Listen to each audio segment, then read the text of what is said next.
Hey, welcome to the Bag Chatter podcast. I am Bryan, joined by my co-host, a man who thinks he's cool because he has great upload speeds. How you doing, Adam? And I didn't even know I had good upload speeds until recently, just because your upload speeds are so poor that we compared, and man, I'm doing great over here. You are 10xing my upload speeds. It's embarrassing. I'm sorry about that. I didn't mean to shame you in this way. I am in a corner of my house, which I may have to vacate at some point because the upload speeds here are pretty poor. It's usually the warmest corner in the house, which doesn't quite make sense with the fact that I'm wearing 3 layers and a winter hat.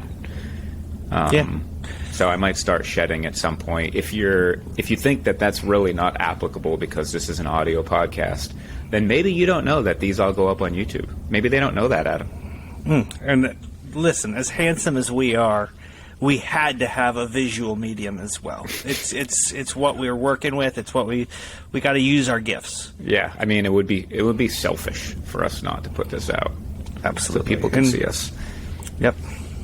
By the way, what do you call one of these guys? One of those hats? That's a beanie. Other than a winter hat, what do you call it? That's a beanie. Okay, I'm with you. I would call it a beanie. What are the other options? Some folks call them a toboggan. No, they don't. That's They don't know that a toboggan's a sled. That's what it is. So they're idiots. Eli from Chasing Scratch calls it a toboggan. Oh, well, I think less of Eli now. I hope he listens. I hope he hears me say so. That's ridiculous. I've heard a skull cap. You've not heard skull cap? I think that's just a different thing. Maybe I'm wrong. I don't know. I'm going to go with winter hat or beanie. I like that. Those are both correct. They're the only correct options. So today is a very special day on the pod. We are doing a mailbag, our first of hopefully many mailbags. Yes. Are you ready to dive in? I'm ready to do it. Let's do this. I've always wanted to do a mailbag. It's just hard to get mailbag questions, you know? It is. It makes you wonder how we could already have 6 mailbag questions with the fact that we just launched our podcast within the past week. So, well, we are very engaging. That's how we got them. That's true. Got some great questions here from folks like Rasmus Walter. You're laughing as if I made up that name. That's actually a real person. A real person who is very offended right now. You laughing at Rasmus Walter. I would never. I wasn't laughing at Rasmus Walter. Jeez. Are you also going to laugh at Taylor Scott? No. Okay. How about Hezekiah Saturday? Hezekiah Saturday. He's one of the. He's a minor prophet in the Old Testament, I believe. How about Donovan Weep? You think that's a funny? No. You think that's a funny name? I can't believe you're doing this to me. How about Baxter Von Coronado? I suppose that's made up name as well. No, that's just Swedish. Is that Swedish? and our last question from Toots Johnson.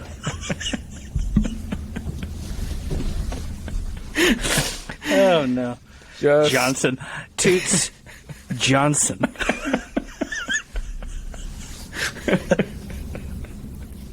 Oh man, nothing makes me feel more like a 12-year-old than making up some fake names and then laughing at my own stupid jokes. It's a good time. It's a good time. But not all of these are fake, including this first one, which was an actual question submitted to us by Mr. Rasmus Walter says, he says, great show and congrats on the launch, which right away, I mean, I love this guy. I know, he's a big fan of Rasmus. Yeah. Who came up with the name for the podcast Bag Chatter? Well, I believe it was you.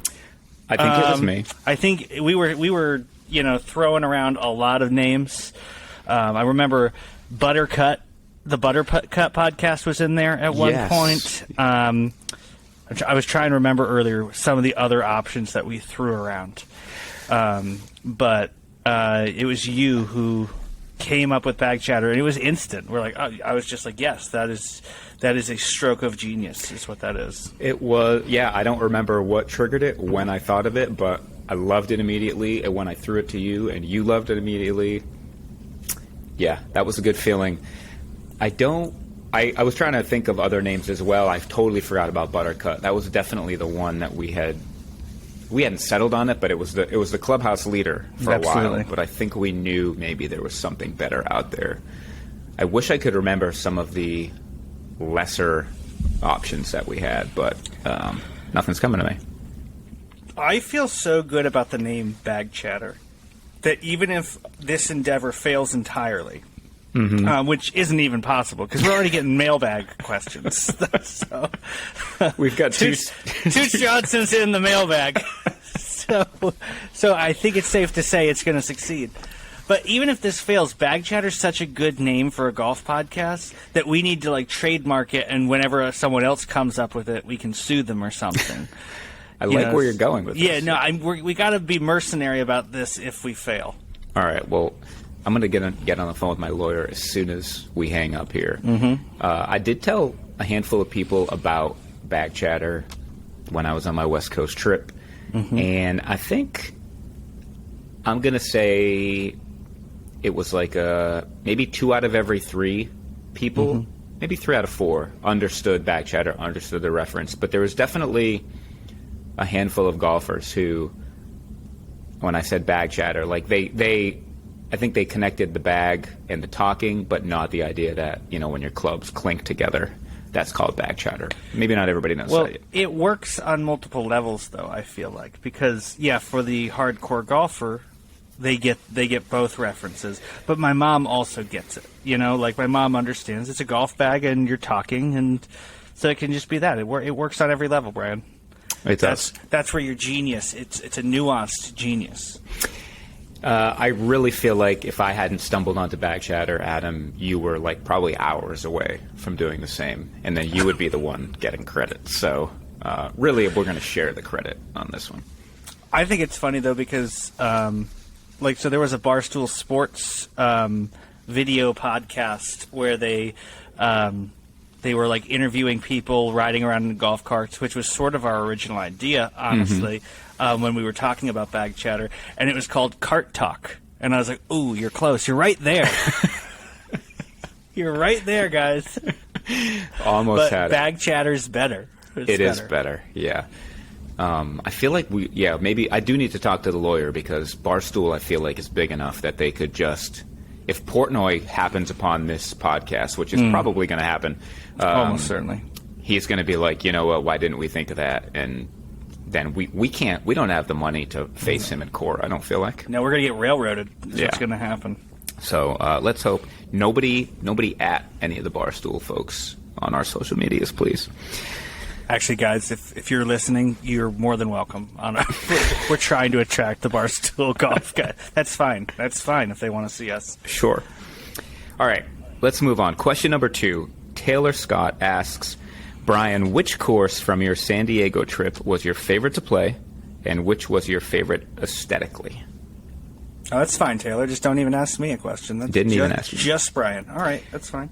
I'm going to pull you into this question for 2 reasons. Number 1, because you're my co-host and I want to set you up for greatness. Thank you. And also because I only played 1 course in my San Diego portion of my trip. And so I can't really answer that question. I only played Coronado on Monday. It's on Coronado Island, right off San Diego.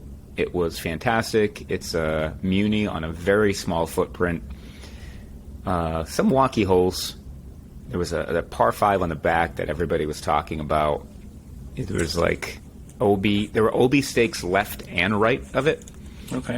Even though there were holes left and right of it. I believe only the OB stakes, it was like they applied, it was OB right coming down and then going back. It was only OB, I don't know. It was kind of confusing. It was almost shaped like a U-turn.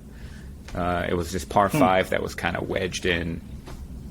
But despite the fact that the condition wasn't amazing, despite the fact that it was on a very small footprint, beautiful views, the greens were in nice shape, and I had a lot of fun on Coronado. But only course I played in San Diego. So I'm going to answer this question by saying, by opening it up to the Phoenix courses as well, which for me and you includes Southern Dunes, as well as Verado's Founders Course. And then for me also includes Talking Sticks Odom course, and also Starfire. The shootout at Starfire. And Aguila's par 3 course, obviously. Sure. Yes. I'm going to throw it to you first. Which course was your favorite? Both, I guess, how did Taylor word it? Favorite to play and favorite aesthetically. So I played the 2 courses there. So I played Verado Founders and I played Southern Dunes. And I think I enjoyed Southern Dunes as a golf course more. It was just a beautifully designed golf course. Every hole was interesting and different. But aesthetically, I enjoyed Verado more, actually. So they were different. So, Southern Dunes was it was perfectly manicured. It was just gorgeous in a very golf sense. And Verado was more beautiful in a nature sense. And so I said to you 20 times in the cart, probably on our last podcast, it felt like they cut a golf course out of the desert. And that's what I enjoyed about it. I felt like I was in Arizona. You know what I mean? So I'd say for golf course, Southern Dunes; for aesthetics, Verado Founders Club. I wish I could have a different answer than you for this question. It's a little boring that I'm going to say copy-paste, but I feel the same exact way. Aesthetically, Coronado did have some cool views, seeing the bridge in the background and the palm trees and the the bay or Pacific Ocean, whatever you want to call it. But aesthetically, Verado was incredible. I think if you would take the southern... the views at Southern Dunes were kind of cool, too. When we first got on the property, looking off the porch at that 9th green, I think like you talked about in the last podcast, beautiful. But I think if you take that golf course at Southern Dunes, plop that kind of where Verado was, I think then you would absolutely have a winner. Mm-hmm, But absolutely. I think my favorite was Southern Dunes to play. I feel like, as I wrote in my round recap on social media, I feel like there was a dozen times where we were like, oh, this is a cool hole. Yeah. A bunch of cool bunkering, just everything about the design of it. Every hole made you think a little bit. Felt like we hit all the clubs in the bag. All the traditional design things, just loved them. And so that would be a fun place to play a lot. Yeah, I agree. Did you actually watch didn't the Barstool guys play with Max Homa at Southern Dunes? Did you watch some of that video? Yeah, I watched most of it. How was it? It was cool. It was fun to see that course, just after playing it. It was fun. It was a fun video, but it was mostly because we had just been there. No offense. Yeah. No offense to the Barstool guys. Again, you're more than welcome here. Okay. Hezekiah Saturday asks, how much longer will we have to wait for your recap of your day at Titleist? This feels like a question you have to answer. It does. It feels like a question. I don't think I have any feedback here. But out of all of my answers that I'll ever give, this feels like the one that you'll actually listen to. I'm so excited. You've withheld this from me, which is just impossible to imagine. I expected Marco's immediately, because I want to know every single detail of this. Being the Titleist fanboy that I am, unapologetically, I have no problem bearing that title. I need to hear everything. Yeah, I think I sent you a video when I first walked in the building, in the locker room there, and then I may have shut you out then for the rest of the day. Yeah, I felt like shudders in my body, like excited. You sent me a couple pictures. You sent me a picture of Cell 30, you said it was, where all the Scotty Camerons are made. That's and right. I made an audible, involuntary sound at my phone. That's amazing. I'm just, there's some envy. There's some envy. Okay, so if I take my time answering this question from Hezekiah, you're going to be cool with that? Yes. Answer Mr. Saturday's question in detail, please. Okay, I will do that. So there were 75 people that went on this Chasing Scratch for this event, but there were only 20 spots for sort of Titleist Day, which was really cool. I think everybody was there for lunch, but there were only 20 spots for fittings and for a tour. I was fortunate enough to get one of those 20 spots and did feel a little bit guilty because while I do love the Titleist brand, I haven't always been the incredible fanboy that you've always been. So, but not guilty enough that I was like, Adam, you should go in my place. Well, that would have been ridiculous, but I would have appreciated it more than you. That's just, I've been hitting these clubs, since as soon as I could afford clubs, that's what I was getting. Yeah. So I just love them. I've followed them. So yes, I'm envious, but I'm still happy for you. Well, thank you. Because I care about you as a person, and I'm excited. And maybe in the long run, it'll be not necessarily good for you, but it's maybe exciting for you that I'm joining you as a Titleist fanboy. Because that's right. My experience the whole day was amazing. Got to meet some of the Titleist folks before going to Titleist that day at the Chasing Scratch event on Sunday night. And at the round at Coronado on Monday, Titleist provided amazing swag bags for everybody that played on Monday at Coronado. There was a valuables pouch, there were tees, there was a keychain, there were alignment sticks, there was a T-shirt, there was what am I forgetting? I don't know. There was more stuff. I sent you a picture just to make you jealous. I don't know why, when you sent me the picture of that swag bag, the bag tag made me the most envious for some reason. I just loved the bag tag with the Titleist logo and your name. Yeah. I mean, that's the one that I felt the most envy over, which surprised me. It surprised me as well. I actually walked away with 3 bag tags with my name on it from the weekend.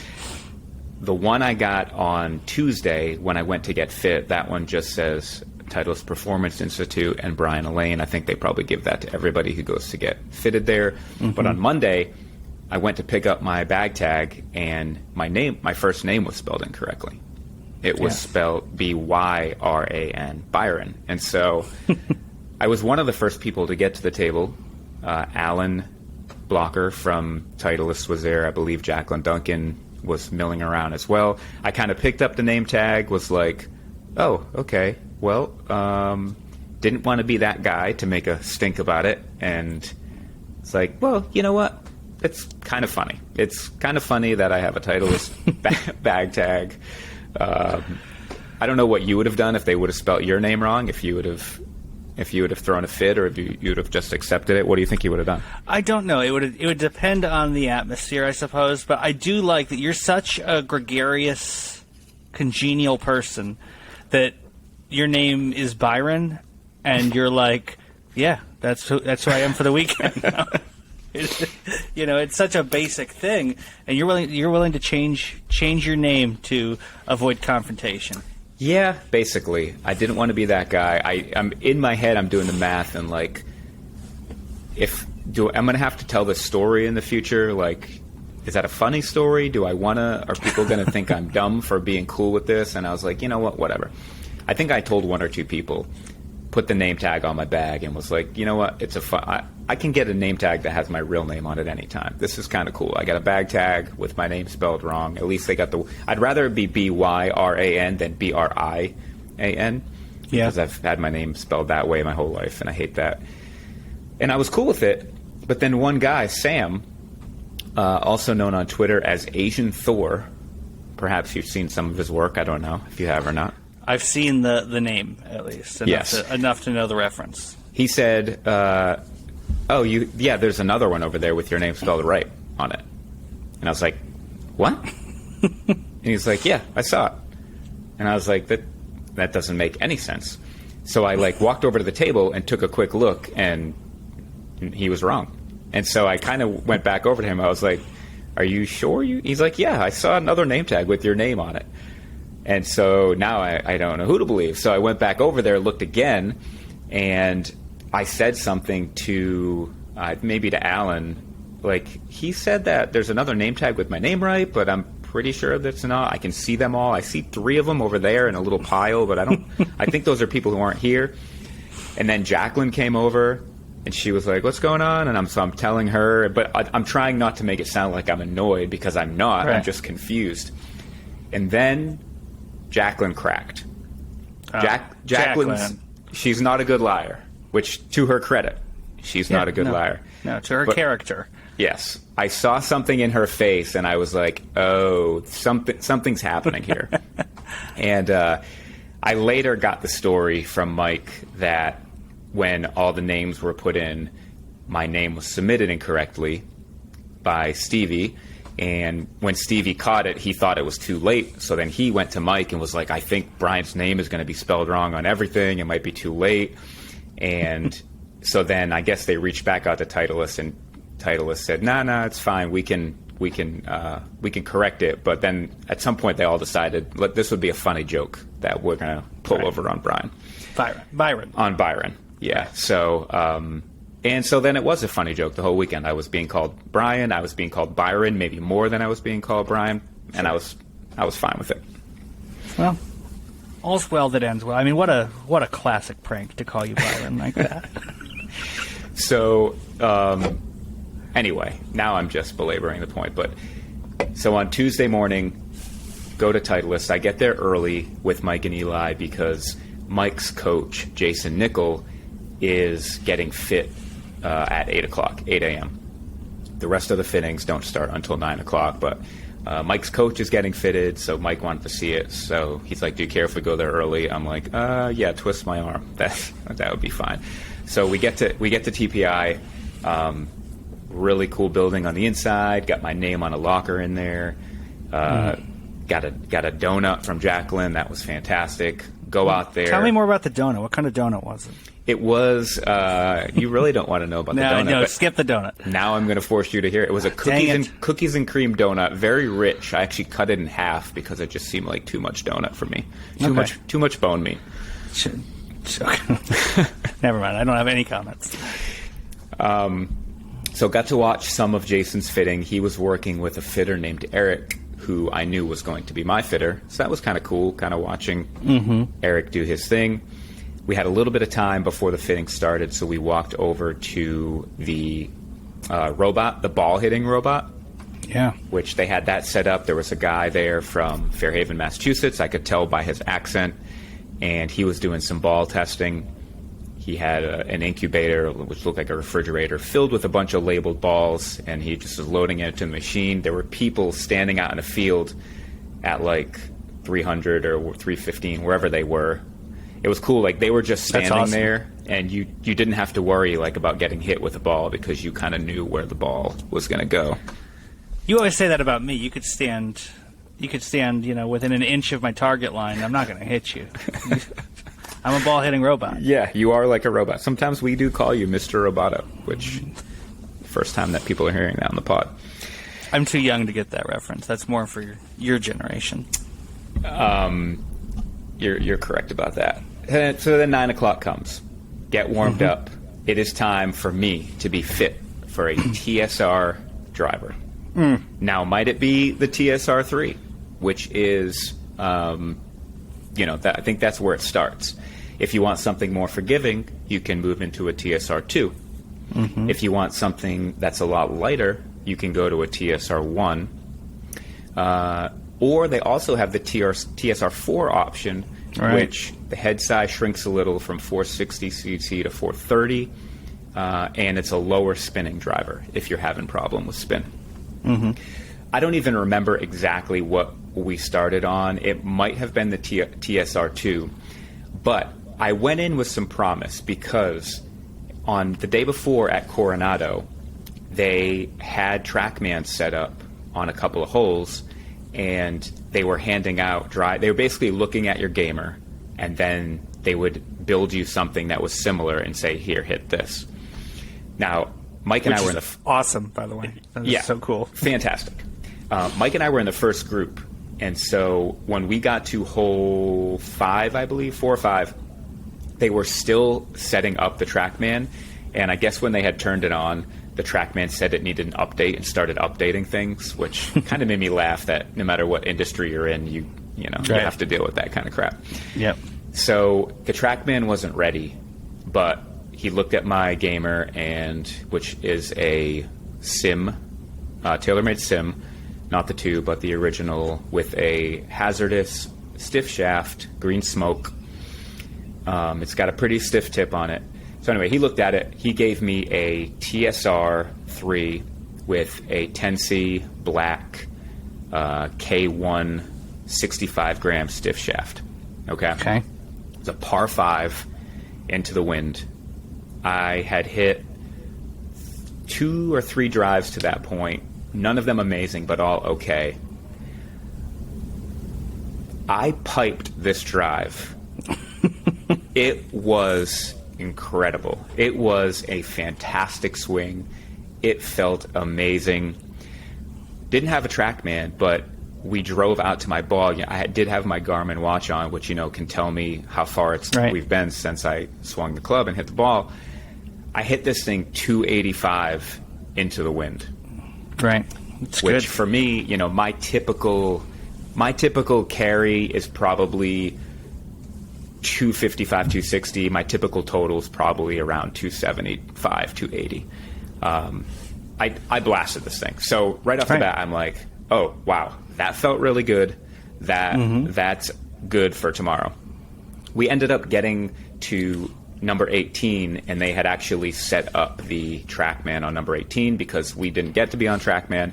I grabbed the same club. I took a much worse swing. Ended up hitting one that wasn't very great. But and they actually gave away a prize for the person who hit the driver the longest. I think 288 was the guy who won the prize on that hole. And you could have gotten that. I could have maybe got it. I could have maybe got it if the TrackMan had been working. Anyway, let's go back to Tuesday morning at Titleist. Right. I told him exactly what kind of driver they had built for me the day before. But first, I grabbed my gamer, take 3 swings. What was interesting were they may have been the 3 best driver swings that I took the whole day. That's maybe overselling. That's great, though. I think that's great, though. You want to start there. Yes, 100%. And he later on, and I have some audio that I'll intersperse in here that I took. Hopefully the quality's good enough. You actually will hear him say that at one point, like, I want to try to beat your best. I had a really tight dispersion with my gamer.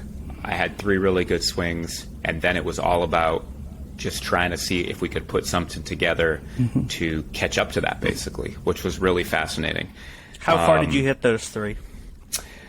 I hit them 253 carry, 279 overall, with 15 degrees of launch and 1800 to 1900 spin. Okay. I have some audio of this whole process. I'll try to put some clips in here as we talk about this, but I'm just going to go through my notes and read some of the stuff. So those are my sim numbers. The 15 degrees of launch angle, a little touch high perhaps, 1800 to 1900 on the spin, a little low. You kind of would rather be in that 22 to 2400 range. What was interesting is that I went in telling him that I tend to smother my driver sometimes, as you have told me before. Yes. My angle of attack, at some points over the last couple of years, I have not had an upward angle of attack on my driver, which I know is terrible.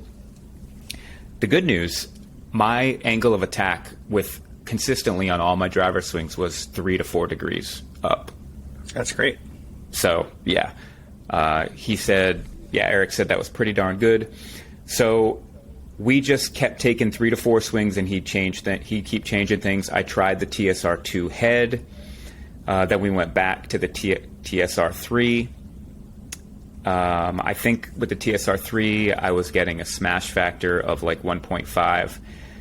The smash factor with the sim, with the gamer, was 1.48, which you want to be right up at 1.5. And I think anything over 1.5 is like illegal. My ball speed, so my club head speed with those first three was 103 miles an hour, which is right about, if you would have asked me what do you swing the club, that's what I would have said. And my ball speed was 149. So that's kind of important. So different things we tried. Tried the TSR 3 8 degree. Tried the TSR 3 9 degree. Tried the TSR 4. Tried a shorter shaft, which I'm not a field player. I kept saying that over and over again. So anytime I did feel a difference and I called him on it, I felt so proud. I felt like you would have been so proud of me. Even for something I feel proud retrospectively. I feel proud. I was like, this feels shorter. He was like, it is. I was like, okay, look at me. But then there were plenty of times he would be like, does this feel any different? And I'd be like, nah, I don't know. Then I wish I would have had your feels. Sometimes he would move the center of gravity a little bit with the movable weight. At some point near the end, we went to a different model shaft. At this point, we're like almost an hour into the fitting. I've got about 50 driver swings. I'm starting to feel a little fatigued. And he kind of could sense that, and he was like, okay, I don't want to fatigue you too much. Like, let's go back. I'm pretty sure I have the head and shaft combination that's best for you. Let's go back to that, and let's try to see if we can like really nail down what it needs to be. Your audio is still working. Your audio's working, but the video's like it's just frozen. So spotty. It's not frozen, but it's so spotty. So I'm like constantly worried that it's going to go out, but I'm still hearing you. Oh, I'm so annoyed. Go talk to an Xfinity lady in the mall. She'll help you. Oh, no. Well, good thing is I'm 3% uploaded, so I got that going for me. There we go. That's good. That's fantastic. All right.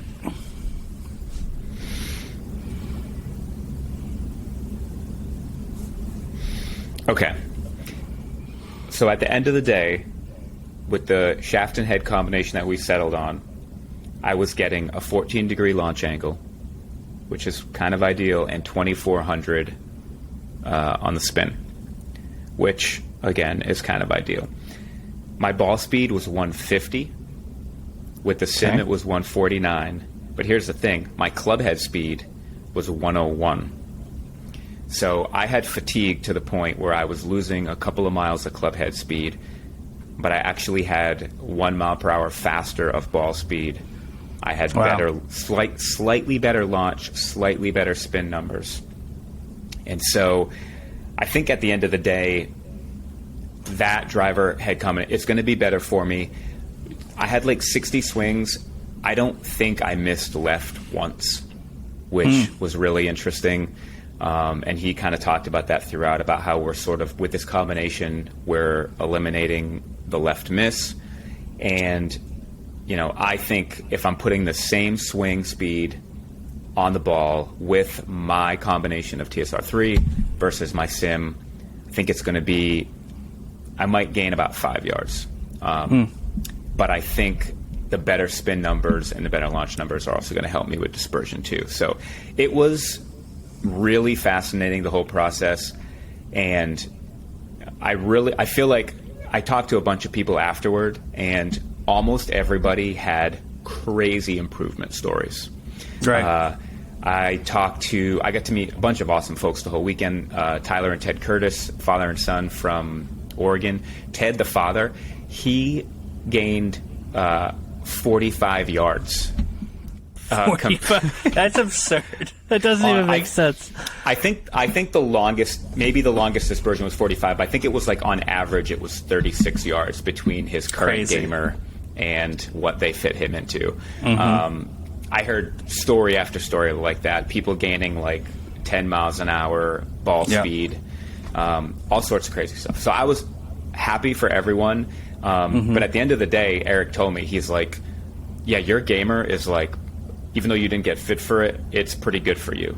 And he's like, I can't put you into that same shaft because Project X doesn't make or whoever owns Project X, they don't make that hazardous green smoke anymore for Titleist. He's like, this is the closest thing I can get to you. He's like, but I like the numbers better for what we fit you for slightly than what your gamer was.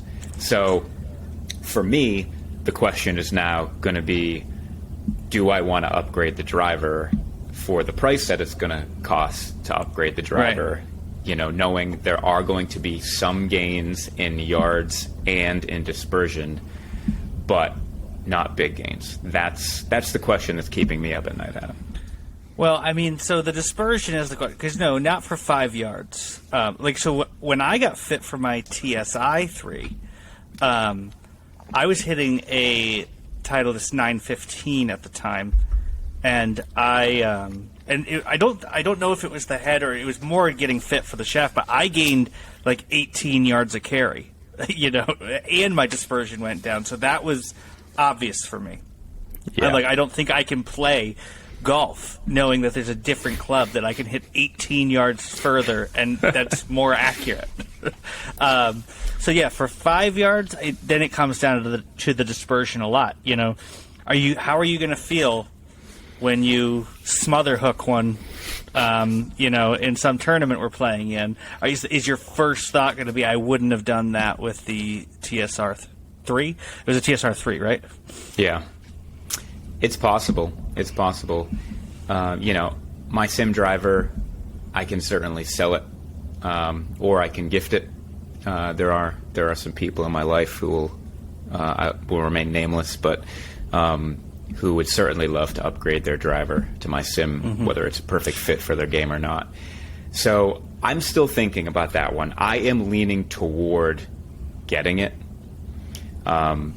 For a few different reasons. I'm a data guy. I'm a numbers guy. Seeing that average spin come down 500 RPMs, knowing it's a better launch angle, I really like that. I love the way this thing looks. This thing looks incredible. Yes, it does. And I want to be a Titleist guy. We had about 20 Is that my minutes. Influence on you? Are you just trying to be like me? Is that what it is? That is no. Actually, you being a Titleist guy is a detriment to me being a Titleist understandable. guy. Understandable. Yeah, we ended up with like 15 or 20 minutes left in the fitting. I was like, "Can we look at woods?" He was like, "Absolutely." So I hit my 3 hybrid a couple times. He's like, "How far do you hit this?" I said, "I think I hit it like 230, maybe 235." I took a couple swings. I did flush one then and went 225. So I was like, okay, yeah, that's about what I thought. But I explained to him how I have this gap where my 4-iron maybe goes 205, 210, but I suck at putting good swings on it. And I don't carry a 3-wood, so there's quite a gap between my 225 hybrid and my, 275 driver. So I won't belabor this one, but he fit me into a TSR 3-wood, and 5-wood that go. The 3-wood goes about 240, 245, and the 5-wood goes like 215, 220, and I was kind of in love. You liked hitting him? I did. Wow. I had a couple of bad swings where I was drop kicking it and hitting ground first, and he was like, I want you to try choking up about I do choke up already, but he was like, choke up about a half an inch more. And once I did that, I was hitting them really well. So is that more tempting to you than the driver right now? Yes, 100%. Yes. So where are you in that emotional journey? I mean, are you looking at them on your phone every day, just contemplating? Well, I'm actually not, because, speaking of tech issues, Eric's TrackMan, it died or something by the end of his second fitting session, and when he was going to send everybody their specs, he couldn't.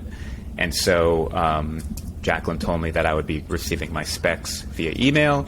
She asked me what my email was. I said it was Byron Elaine. Obviously. As you have to do.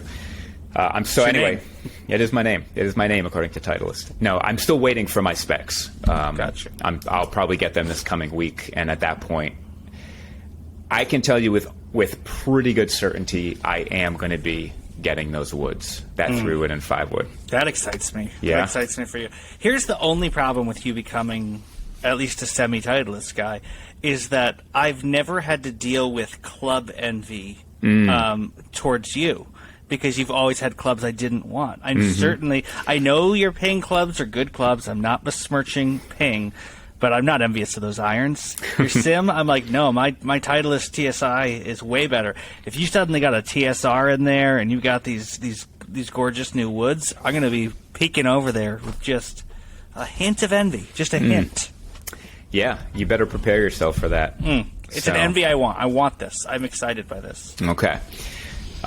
We then went to... So that was awesome. Eric was great. Can't speak highly enough of the fitting. And honestly, what happened with me was probably a fitter's nightmare, when a guy hits his gamer and then you realize that, wow, there's not going to be some real low-hanging fruit here where I can wow him. But with your prodigious length, I mean, no amount of technology could possibly improve upon that. You are. I tell everybody, this guy's a fitter's nightmare. Listen, watch him hit his current driver and find improvement. Not even possible. Are you done? Yeah, sorry. Okay. Listen, any level of hacker can be a fitter's nightmare if they are walking into a fitting with what could potentially be the best club for them. And I think that's kind of where I was at. Even though the data did prove, again, that we did walk out with better numbers. But the whole time he was not phased. It's his job. I'm sure it happens all the time. But he wasn't trying to sell me something or make it seem like he had cracked some kind of code. So anyway, I appreciated that for sure. For lunch, we got to hear from Josh Talge, VP of Marketing, Chuck Golden on the R&D side, and one other person that I can't remember her name. I believe it's Stephanie. They answered a bunch of questions, fielded questions about Titleist clubs and about the industry. That was really interesting. I don't remember the details, so I won't speak to those.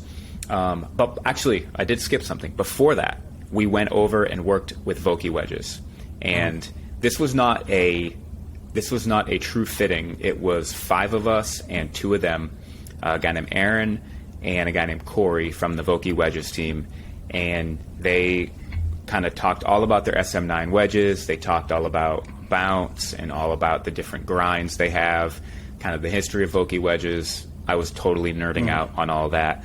Then they did a demonstration where they showed us the difference between fresh grooves and clubs that had been played with the equivalent of 120 rounds, and really fascinating.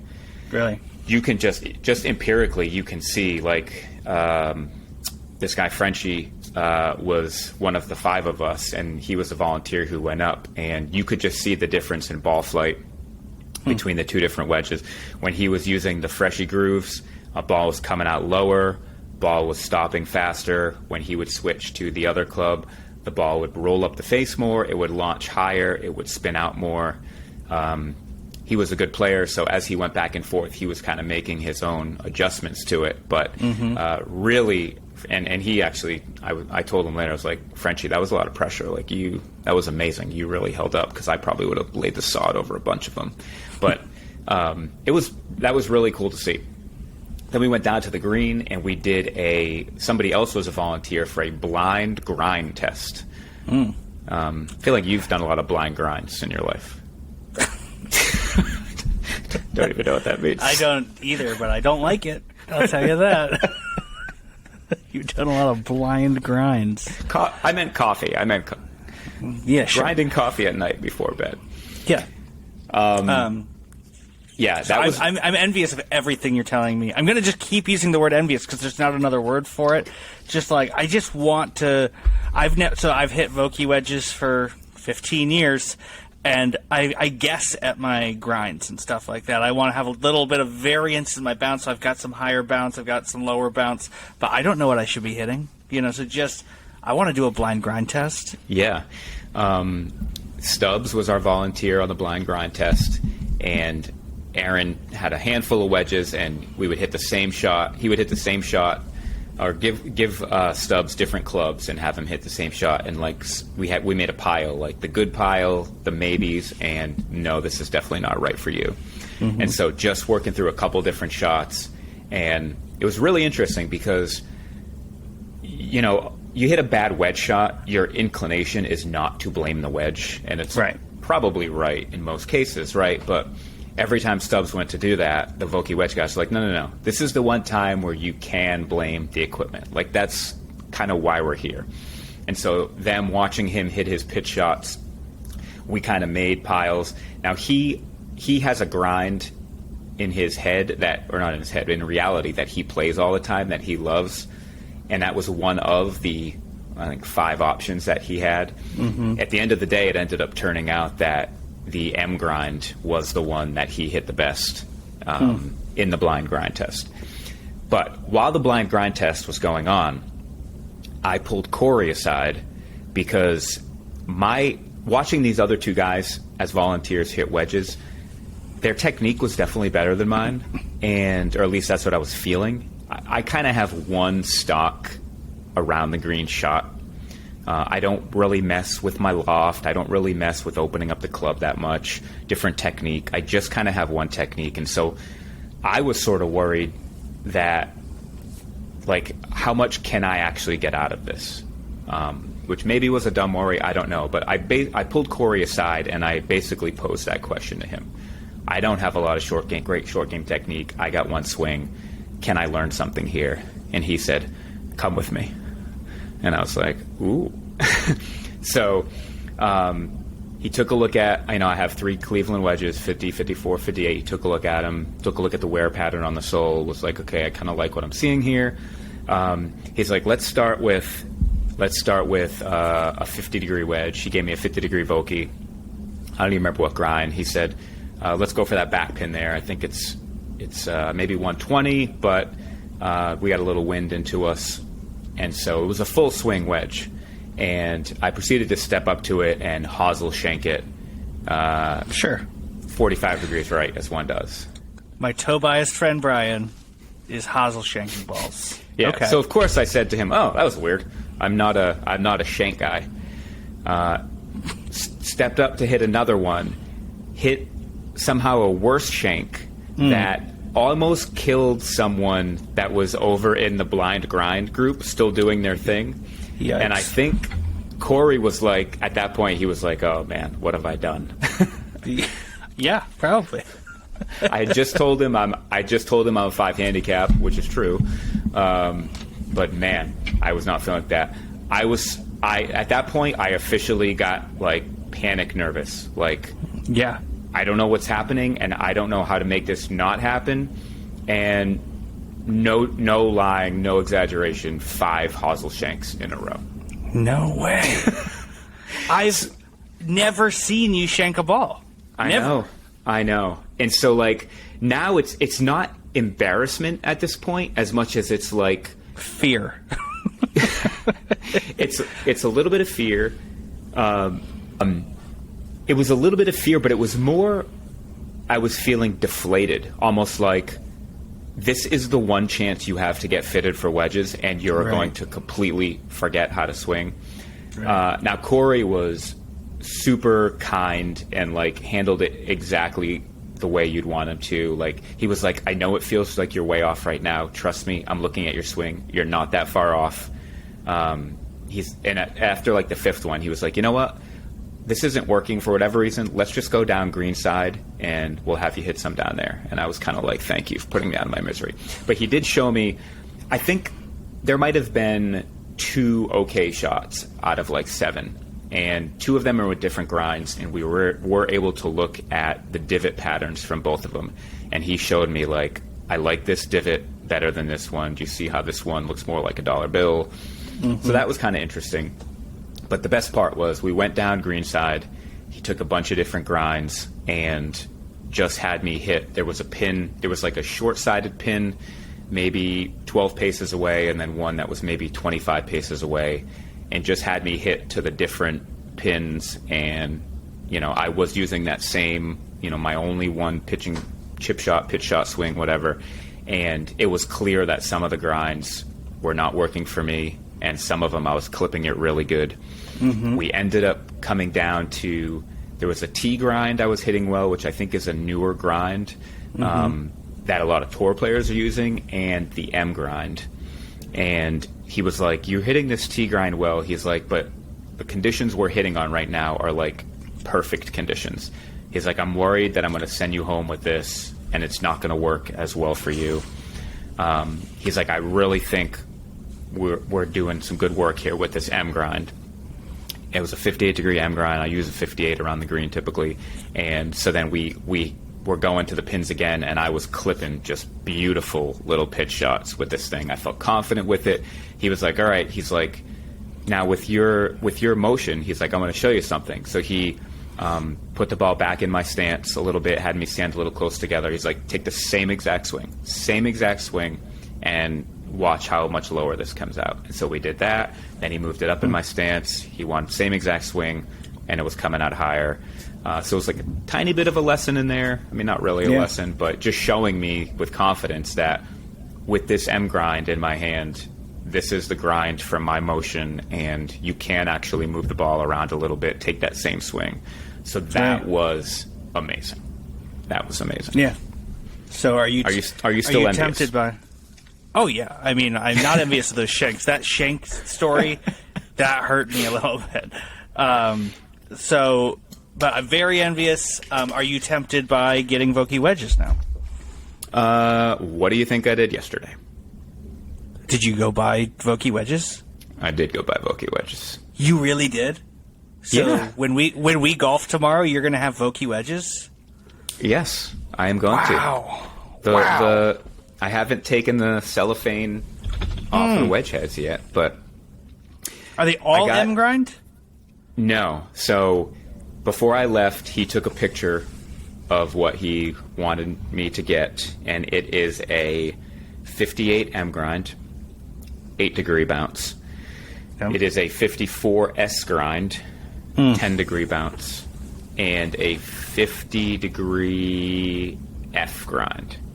Wow. And I don't remember the bounce. I did not get the 50 degree yet. I did get the 54 and the 58 yesterday. Wow. Wow, this is huge news, Bryan. So you're telling me you've already got the Scotty in the bag. You've got you got 2 Vokeys in there. You've got 2 woods that you're going to be getting soon. At a minimum, this is insanity. I don't know how to deal with this. I just feel like I can feel the added respect you have for me now. I didn't realize before how much disdain you had for me, but now the way you're looking at me, I can see. I had disdain for your bag a little bit. I'm like, wow. Honestly, throughout your whole bag, until you got your Scotty Cameron, I'm like, you haven't made a single decision that I would make. You know what I mean?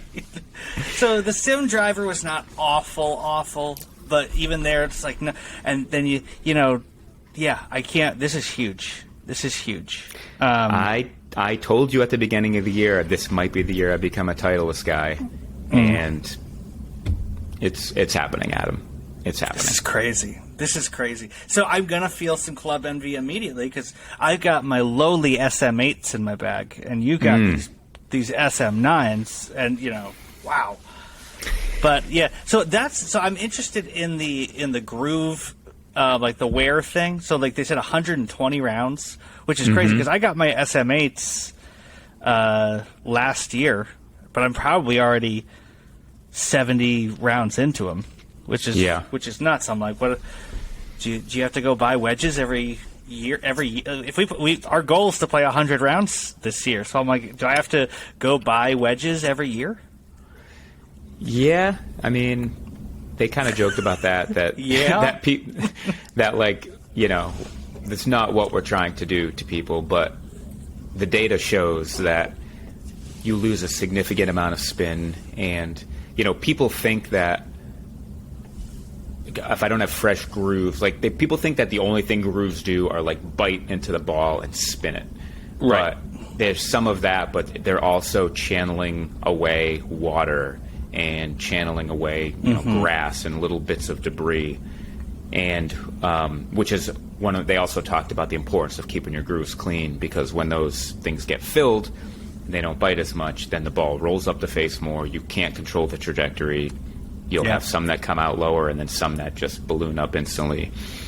And so it was an amazing day. In the afternoon, we went for a tour of the Titleist assembly plant, which is about 20 minutes away. That was so cool. We could take a bunch of pictures of different things. We could see all the machines they use to make sure those driver heads and those putters and irons are right to spec. We got to go to the R&D place, which we had to put our phones away. We weren't allowed to take any pictures of anything we saw. That was kind of secretive and cool. But I assume you did take stealthy pictures that you're going to post all over the internet, though. I did not. I trust you did. I did not. We talked about this earlier, Adam. You were not. No, I definitely didn't. But it was funny because the coolest things probably were in R&D, and so your first instinct for a half second is, oh, let me get my. Oh no, I can't. Oh, let me get. Oh, no, I can't. They had this one huge milling machine that they were making club heads for Webb Simpson to put into play. It's just for Webb Simpson. Just for Webb Simpson. It's this. Yeah, these irons are just for Webb Simpson.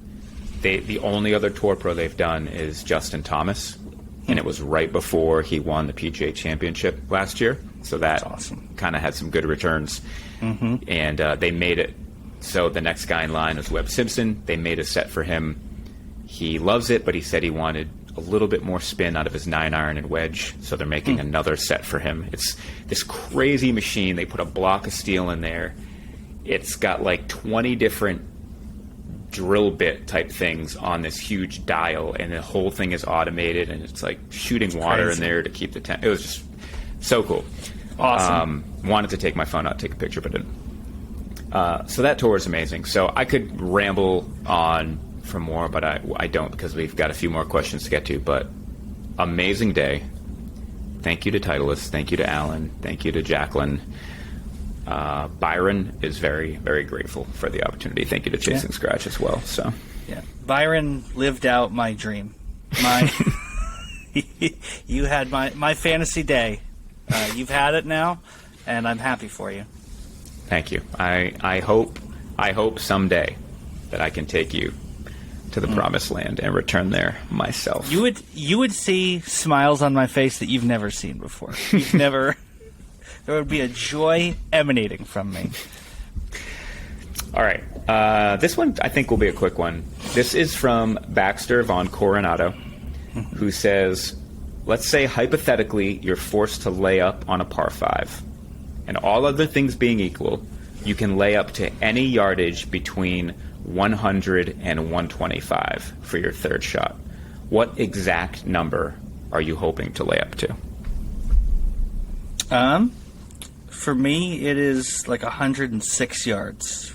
Feels like a perfect 56-degree wedge to me. So if I get the 106 number, that's what I want. Okay. What about you? I would. So my 54-degree wedge, I hit around 100, and my 50-degree wedge, I hit around 110, 115, and for some reason, I feel more confident in that club. So maybe it's a grind thing. I don't know. We'll see going forward. But I would say probably I would want to lay up to right around like 112 to 115. Yeah. Have my 50-degree wedge, and that would be my answer. You never lay up, obviously. I haven't seen you lay up in 5 years because you always got a mid-iron into the par 5. So yeah, but it's true. Theoretically, you did have to lay up 112, 115. Yeah, that's how. I mean, I'm glad that Baxter put that hypothetical in there, because otherwise, this question never would have gotten answered. No. All right, Donovan Weep asks. I noticed in one of your YouTube matches that you both have an open setup when putting. Have you always done this, and have you ever considered getting more square to the target? Listen, Mr. Weep, this feels directed at me. Okay. No, he said we both have open setups. Yeah, but this is directed at me. I know that, and I refuse to believe that throwing you in there was anything more than just a token moment. Wow. Maybe Mr. Weep knew that a couple of these questions were more geared towards me, so he thought, how can I pose a question that's really going to engage Adam? Right. Well, so here's the deal. I'm not. I don't know if I would categorize putting as like the strength of my game, but I feel like I'm a decent putter. I average like 31 and a half putts around whenever I keep stats, which I did not do last year. But I felt like I putted about to my norm and had some lower rounds of putting even. It came to my attention over the last year and a half or so through you, Byron. It's me. That I do not aim at the hole. Basically, it's not that I have an open stance. I aim about 45 degrees left. My Not club, quite that way. Like 30 degrees. 30 degrees left. My club is actually aimed also maybe 2 cups left of the hole. Mm-hmm. And then I take the putter outside and then kind of block my putts, but effectively to some extent. So not that, I'm sure I could be more effective, but I start the ball where my eye is looking. Yes. And now this is very much in my head because I did not know I was doing this. This is not something I figured out that works for me. I didn't know I was doing this at all. So when we were in Arizona, we did some work. Coach Bryan came back again for the second time on that trip. Mm-hmm. And we started setting me up so that I would be aligned. And sure enough, I was blocking most of those out to the right because that's been my stroke for a while now. But so in preparation for my U.S. Open qualifier, I'm trying to fix this. I've decided that I'm trying to fix this. I've purchased a putting mirror. So they're supposed to help you with your alignment and your setup. So I'm going to be working with that over the next couple months. And I'm going to try to, hear me out, aim the club at the hole. That's going to be my goal between now and May.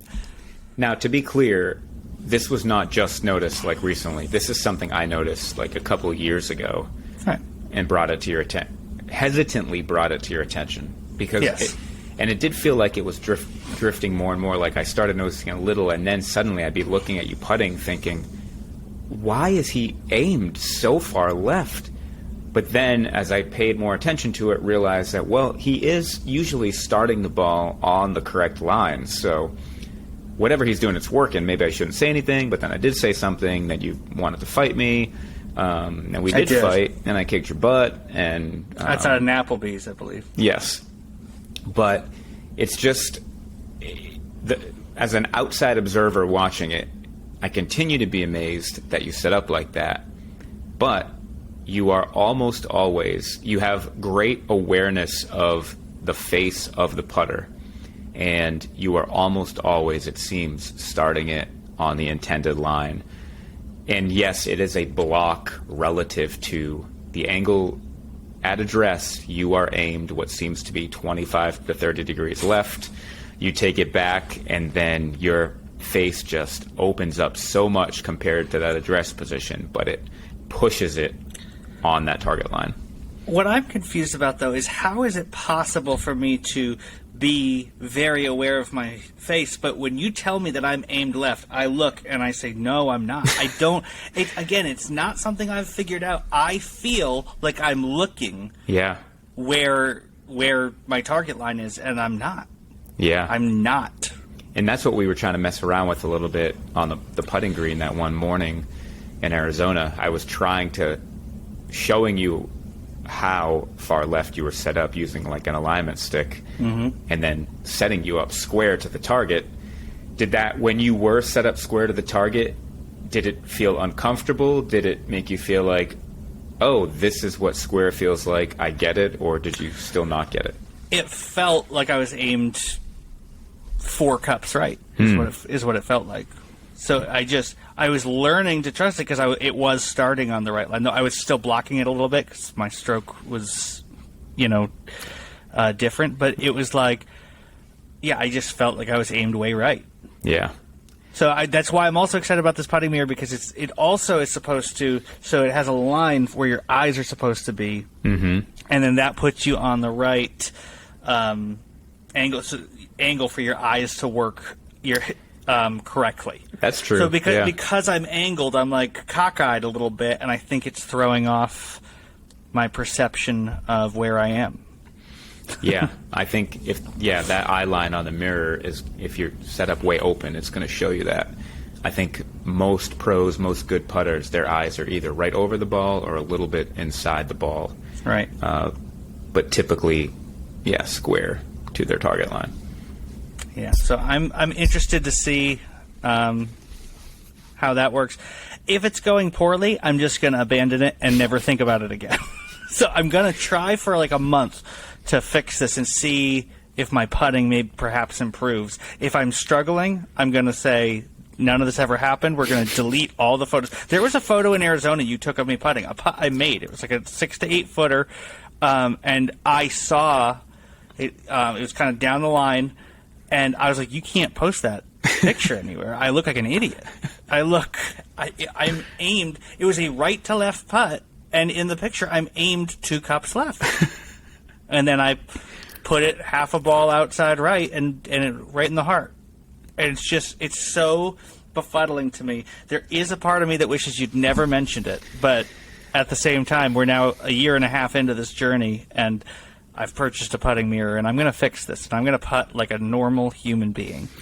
You know, this kind of comes back a little bit to my fitting. One thing I forgot to mention was that I set up closed with my full swings pretty much throughout the bag.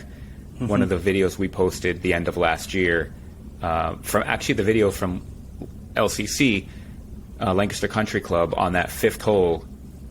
I don't know if you remember, but you hit a poor drive. You were way down on the left somewhere. This is the hole that I made the birdie and did the crazy fist pump, right? Yes, I remember. I was by myself in the fairway, and I had set the camera up on a tripod, and I say something on the video like, all right, just put this in the middle of the green, and whatever.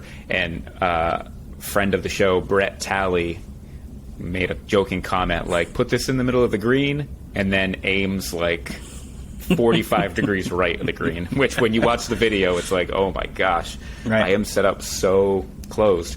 And at my fitting with the driver, at one point he said to me, like, I want you going at that pole. You're aimed at the right tree right now. And I'm like, yeah, I know. That's how I feel comfortable aiming. I aim right, and I know my miss is right, which is that's about as dumb as it gets in golf. It's crazy. But I'm not quite comfortable, but he was like, all right, well, let's take proper aim. So for like the last 2/3 of my fitting, I actually was aiming a little bit left of target. Interesting. And it got comfortable, and it was good, and my misses continued to be right. Some were a little too much, but then some faded right into what would have been the fairway. So I have a similar problem. I see how closed I am on video sometimes, and I'm like, this can't be good. This is not the hallmark of a good golfer. But then in the middle of a round, when you're standing over the ball, you want to do what feels comfortable. Right. It feels like it's giving you the best chance, to put the ball in or near the hole. So, yep. So I can feel you when it comes to that. But yep. I don't know how much tinkering we should do. Yeah, I think that if I could fix it instantly, it would have to be better. There's no way. So, because, you tell me that, I'm focused on the target clearly, and that I'm very aware of the face, and that's great. That's got to be easier to do if I'm set up properly. So I'm, like I said, I'm determined over the next month or so to at least give it a go and try to fix this issue, and see where I come out on the other side. Okay. All right, last question from Toots Johnson. Let's call him T. I feel like he would want to be called T. T? There's no way he's happy with his parents' choice. You think that's actually what it is on the birth certificate? Toots? Yeah, obviously. It's not a nickname. T wants to know, What ball are you guys currently gaming? I have, for a long time, hit the Pro V1X, and at the end of last year, switched to the AVX, and I've loved it. So I have a few boxes of each, so I will switch back and forth once in a while, but 80% of the time right now I'm hitting the AVX. Okay. I have been a TP5 guy the last couple of years. But I'm making a declaration, Adam. Mm-hmm. I have purchased my last box of TP5s. Whoa. You've been hitting TP5 for a while. I mean, yeah, it's probably longer than 2 years, honestly. This is a big deal. I'm going to be a Pro V1X guy. Wow. What is happening? I am coming over. I am joining the team. I have a few Pro V1Xs and a few AVXs that I purchased early in my Arizona trip, but that's where I'm headed. That's where I'm going.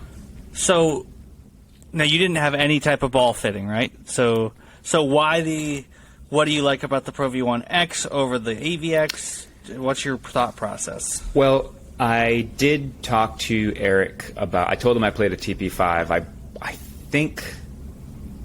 I think he said that the X was the equivalent of the TP5. Okay. I'm sure that's very easily Googleable, and if I'm wrong, I'll probably have thousands of people correct me on social media because so many people listen to this. But that was my thinking. Like, whatever the TP5 equivalent is, I'll go to that version of the Titleist ball, and I'll get the same. So, yeah. But I've never been a guy that really noticed the difference in balls, and I know the people who do notice them, it seems like you notice around the green more than anything, but I've just never been that guy. Like, some people say, oh, I hate the way that feels off the putter. Oh, I hate the way that spins off the driver. I've just never been that guy. So if you're out there listening and you're the same way, then, kudos to us for being oblivious to that. I wish I was. How about you? I think so. The only time I really notice a difference between the different Titleist balls is actually off my driver. I feel like the X will occasionally balloon on me a little bit more than the AVX will. I hit my driver pretty high, and occasionally I'll hit one that just skies a little bit more than I want it to, and I don't feel that with the AVX. And sometimes I feel like I'm dealing with small sample sizes, and so I'm curious whether that's true. I know that the AVX is a lower flighted ball. I know that I hit the ball very high as a general rule, and so it's a low spin ball. And so just in general, knowing what I know about the AVX, I think it fits my game, and I don't feel like I have ballooned almost any shots with the AVX. Okay. Well, listen, for the Titleist folks who are listening right now, Jacqueline, Alan, anybody else, feel free to reach out to us. You know my name, Byron. You know how to get a hold of me. Let us know if we're hitting the right balls or if we should change. But, yeah, this is the new me, Adam. We're in, just like the PGA Tour season, the 2023 season is like a transition year as they move to this new schedule in 24. We are in peak transition, Bryan, right now. Titleist balls, Titleist clubs. You seem a bit shocked. I'm startled. I mean, because I've been saying this to you for years. I have been for years saying, "What are you doing? You're becoming a better player. Don't you want to look like a better player? Titleist makes you look like a better player, even if you're not." And so no, you look like a 5 hand. You're going to look like a 5 handicap instead of I'd say your current bag. That's the bag of a 10 handicap. And so now you're like, no, I'm a low single digit. Get me some clubs that reflect that, please. I got to say, Titleist does make you look like a better golfer, but I do feel like, well, I mean, obviously, it's obvious that they can help you play your best golf, as seen by the number of tours or tour pros on tour who play Titleist, both with clubs and with balls. All that stuff is sort of goes without saying, but the people that I met were so nice and kind of treated all of us there like family. I was really blown away by that. I don't know what I was thinking. I was thinking like, well, this is the number one ball in golf, and this is the best brand in golf. So these people are all going to be walking around like, how dare you come on the property of the number one brand in golf? And it was like the exact I actually got a chance to talk to Josh Talge, the VP of marketing, and that's what I told him. And he was like, yeah, we tell people that all the time. Like, just because the brand is so amazing, it doesn't mean we're all walking around like stuck up about it. Like, they were all really cool, really treated us like family, and yeah, it was great. See, it's so funny because I've heard that about Titleist. I've heard that about golf in general. I never had that perception for 1 second of Titleist. My perception was that they're the most true golf brand. If that means where like every other brand feels like they're trying to get you with flashy marketing and stuff like that. Which I understand Titleist throwing up there how many people are hitting Pro V1s this week. That's marketing. I understand, but I feel like with everything else, the names of the clubs, the look of the clubs, their commercials, they all feel like they're trying to just trick me into thinking it's cool, where Titleist has always felt to me like, oh no, these people love golf the way I love golf. That's the feeling I get. And you've joked with me a bunch of times. You've been like, what if Bag Chatter gets huge and Callaway comes calling and they want to sponsor us, kind of thing? And I'm like, it would be hard for me. It would be difficult because I love the Titleist stuff so much. I've always wanted. It's like if Titleist had an offer where it's like, here, you can have clubs for free, and Callaway was like, here, you can have clubs for free and we'll pay you, I would think about it. I would think about which one to do, because I don't know that I would ever feel confident at this point in my life hitting anything other than Titleist. I just love it so much. I have, obviously we've talked about that dozens of times over the years. Your brand loyalty was so strong that it was almost confounding to me, but coming around. I'm coming around. Yeah. I don't know that I'll ever be as crazy loyal as you. Maybe we'll see. But, no, it's impossible because you've already been disloyal to them for years. So you can be loyal from here on out, but you can't match it. You missed some of your opportunity. You had years. Listen, I guess so. To put a bow on this, 2022. I mean, try that again. So yeah, 2023 and going forward, this could be the year of Titleist for me. It's been the decade of Titleist for you since you started playing golf, but I might be coming there as well. Thank you to everyone who submitted questions. Thank you to my co-host Adam for delivering such eloquent, timely answers. Really appreciate you doing that. Are you making fun of me? I can't tell what's happening. Are you mocking me, or is this just a clever way to get out of here? I don't know what's happening. No, I'm being complimentary and just maybe throwing on a little thick, but I do appreciate it. I would not want to answer these questions by myself, and I'm in the middle of a sentence that I don't really want to be in right now. So I'll close by saying this: if you would like to be a part of the April mailbag for Bag Chatter, you know where to find us. Find us on Twitter. Find us on other social media platforms.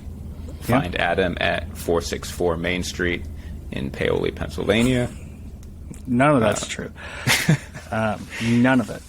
I will tell you, if you submit a mailbag question, there is a 100% chance it's getting read on here. So if you want your name shouted from the rooftops on the illustrious Bag Chatter podcast, it's in your hands.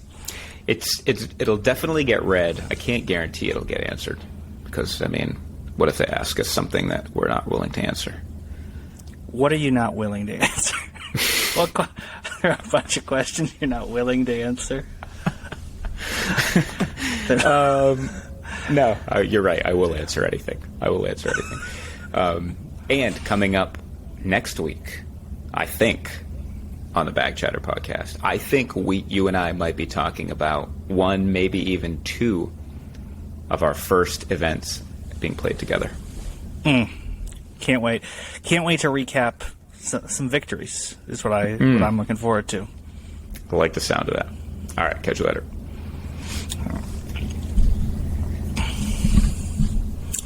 By the way,